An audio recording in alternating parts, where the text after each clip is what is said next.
Hello, everyone. Live from CNN London this Tuesday. I'm Hala Gorani. Tonight, as fire burns through the Amazon rainforest, Brazil's government may or may not refuse a $20 million aid package.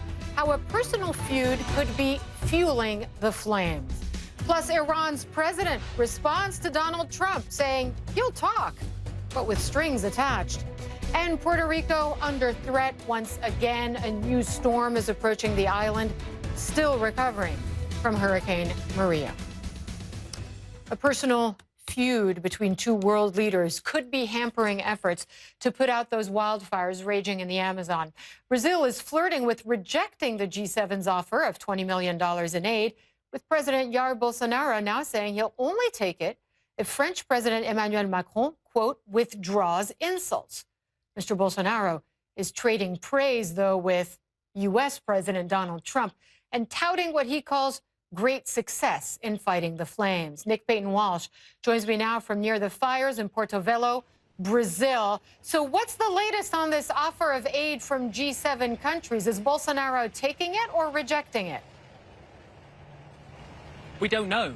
And it appeared from his officials earlier on today that they were blankly rejecting all of it. Now, it's not a lot, frankly, $20 million. We're at a fire brigade station here, and the 30 firefighters behind us, well, they'd like to be treble in number to do the job they have covering an area here at the forest, but you'd only get 70 of these for that $20 million for a year. So barely enough, frankly, to make a dent in the scale of fires we're seeing in the Amazon. Will Brazil take that $20 million? Well, Jair Bolsonaro said, as you pointed out, that after this lengthy spat he's been having with Emmanuel Macron, he might think about it if Macron withdrew the accusation that he was a liar. Macron called him a liar over his environmental commitments, and then Bolsonaro commented about a very offensive social media post about Macron's wife. Macron said he hoped one day Brazil will get a president who was up to the job, and here we are now with these two men spat, overshadowing, frankly, getting international aid in. Above us, Hala, we hear planes flying, small spotter planes, larger cargo planes dropping water, but the scale of the challenge is massive. The Brazil's defense ministry have said that 2,500 troops have been dispatched already, and that as a result of that and the use of aircraft, less regions are affected than before, Saturday to Monday.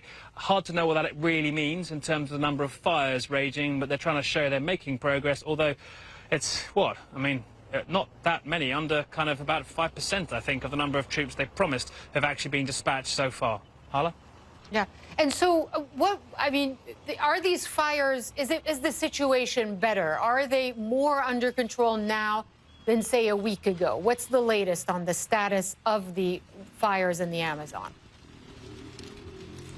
I can't really give you a simple answer to that question, unfortunately. There's no indication that they've got better at all, no, apart from this statement from the Brazilian Ministry of Defense saying that by putting out about 3 to 4% of the number of troops they were ordered to by the president, they've got a handle of it and taken it away from some of the territory. The point is that they often rage out of control, often in areas that are too remote to be reached by firefighters on the road, and they are 85% up on where they were last year. So the idea that these 2,500 troops have suddenly caused a huge reduction in that is probably a little optimistic, to be the most generous. We simply don't have an accurate day-by-day count of the number of fires raging, and also, too, frankly, given how politicised all of this has become, it's hard to know where to get the numbers from. NASA, INPE, a Brazilian agency, they're all out there with their separate numbers of figures, but it's not always something you can get a sort of an hourly tally on. But it is so urgent, they are still raging, and the worst month is September. We're in August. Hala?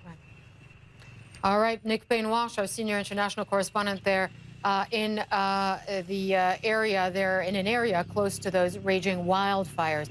Christian Poirier is program director for Amazon Watch. He joins me now from San Francisco, California. Christian, could you explain why the rest of the world should care about what's happening in the Amazon today? Thanks for having me. What we're witnessing today in the Brazilian Amazon is an international crisis and catastrophe. The fires that are burning out of control are releasing massive amounts of carbon dioxide into our atmosphere and driving further climate chaos, while burning vast tracts of forest that are responsible for sequestering carbon and indeed guaranteeing climate stability on our planet. So we see really a double whammy to our climate taking place today. Not to mention the loss of massive amounts of biodiversity, because the Amazon hosts 10% of the planet's biodiversity. And the issue is that even if you replanted some of that forest, it wouldn't matter because the biodiversity in those areas would be lost, right? And it would take thousands of years to get back to the levels that we're seeing today. That's correct. Only 5% of the biodiversity in the Amazon has been studied. And what we're seeing are fires in remote regions where endemic species are living in potentially only very small regions that are being wiped out as we're speaking right now. So many species could be lost, going up in smoke as we're speaking. Why is it worse now than in previous years? What's going on?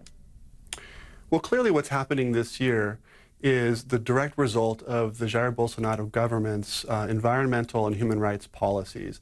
The 85% spike in forest fires just referred to can be squarely placed on his doorstep because of how he has aggravated the environmental and human rights situation in Brazil to such an extent that people can set fires with wanton impunity today. Arson can be tolerated.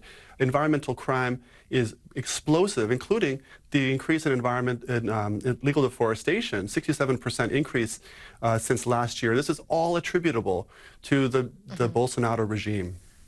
You've seen this problem up close, right?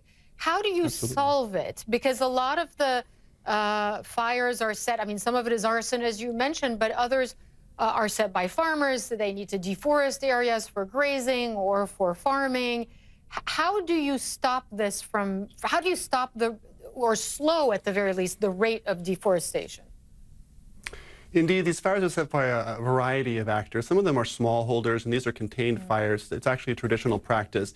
But with the fires that have been set by large-scale cattle operations and land-grabbing operations that would sooner burn the forest to clear it for their land-grabbing and speculation or cattle ranching than to see any sort of environmental preservation. What we need to see now is not just the fires being addressed directly as they are apparently being addressed by the government, but also the rollback on these, I should say, the restoration of environmental and human rights protections that Jair Bolsonaro has attacked from day one in his regime. We need to see the firing of the so-called environmental minister, Ricardo Salles, who is an anti-environmental minister and is carrying out the brutal attacks on environmental protections that have led to the crisis we're witnessing today.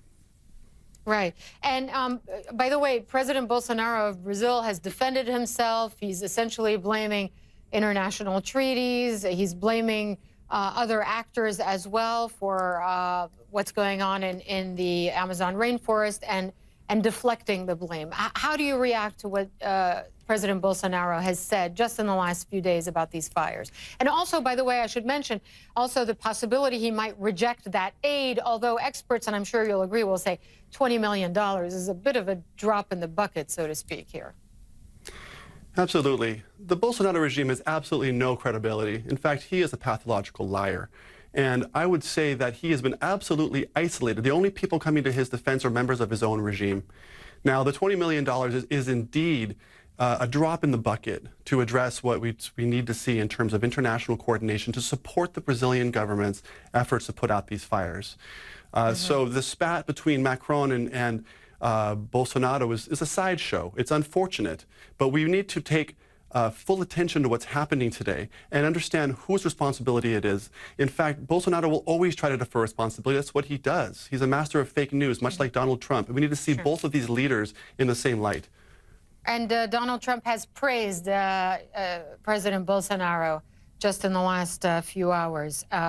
Thanks very much, Christian Poirier, Program Director for Amazon Watch. Appreciate it. The raging fires are not the only thing threatening the world's largest rainforest or the native